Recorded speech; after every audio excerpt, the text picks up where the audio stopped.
Hey Fight fans, I'm Sarah Davis and you're watching Fight News Now Extra. We have a lot of newsmakers to get to, including Anderson Silva's travel plans. Clay Guida locks down his featherweight debut, and the odds are out on Bisping versus Belfort. Our MMA analyst will join us to break it all down, so here are your latest headlines.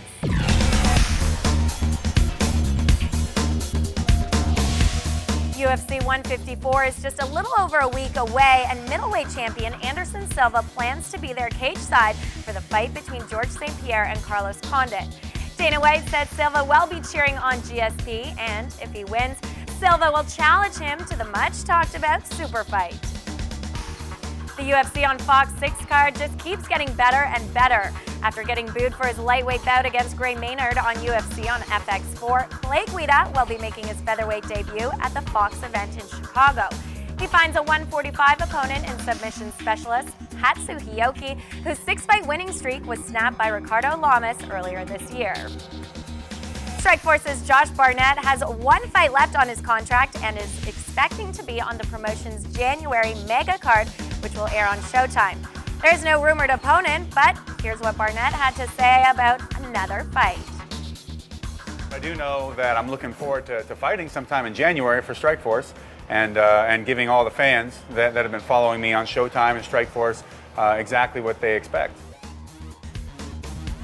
And Michael Bisping and Vitor Belfort are set to headline UFC on FX7 on January 19th, and the odds makers have announced that Belfort opens as a favorite over Bisping. Perhaps it was that armbar that Belfort almost locked up on John Jones at UFC 152 that has given him the higher odds.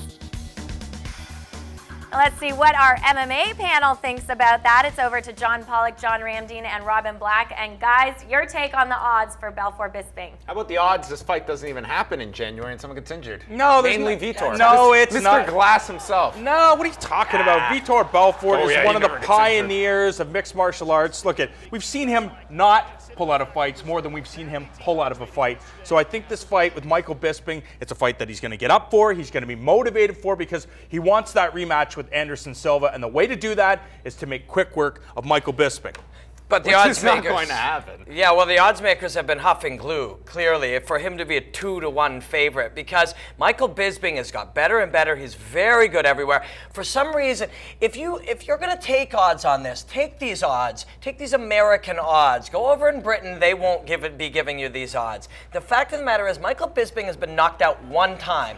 They're probably going to talk about Vitor's big power and that big punch. He's been knocked out one time by Dan Henderson, the biggest puncher in the game. No shame in that. Yeah, and Michael Bisping continues to improve. He's great on the ground. I know we don't get to see his jiu-jitsu game that often, but we've heard it said many times that Michael Bisping is one of the most underrated fighters skill-wise, maybe in the entire Ultimate Fighting Championship. He pushes a pace that very few can match, and I think that's where he can win this fight. Wear Vitor Belfort down, and Belfort's gas has been a problem in the past.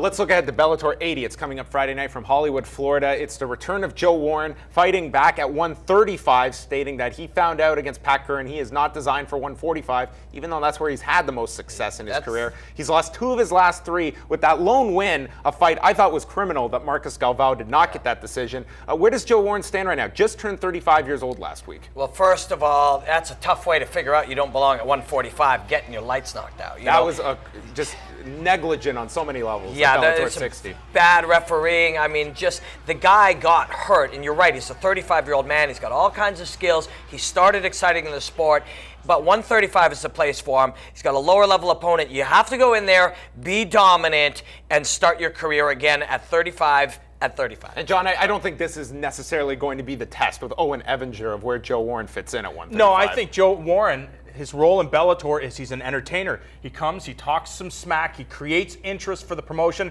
and I think he's one of the guys that elevated Bellator to be considered the number 2 or 3 promotion in the world. The guy's exciting, trains with a good team, and he comes to fight every time. And you guys talk about the Pat Curran fight, and it's the responsibility of the referee. Well, Joe Warren had a responsibility in that fight too. When he went down, he could have stayed down, and the fight could have been ended. But Joe Warren proved that he is a warrior and kept getting up after getting beaten down from Pat Curran. So yes, the referee is responsible, but Joe Warren is also responsible.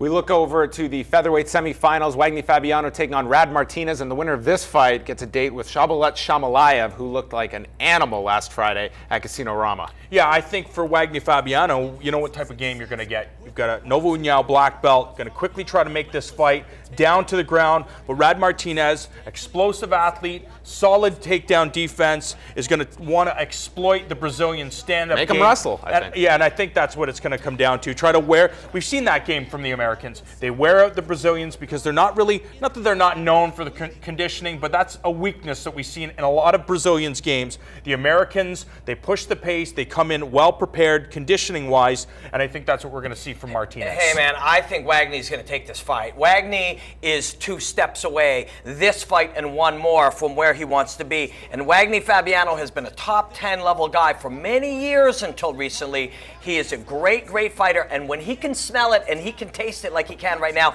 watch for him to win the next 2 fights. And a quick pick on the semifinals of the heavyweight tournament. We almost have proteges here, Fedor and Antonio Rodrigo Nogueira here fighting in Vinicius Queiroz and Alexander Volkov. Yeah, I like Volkov. The guy's tall, he's long, he's just a tremendous puncher. And for Queiroz, coming from shoot-a-box, I think it's going to be a very exciting fight. 2 heavyweights, they're going to bang it out, but I have to give the edge to Volkov. More experience. Quickly, Robin.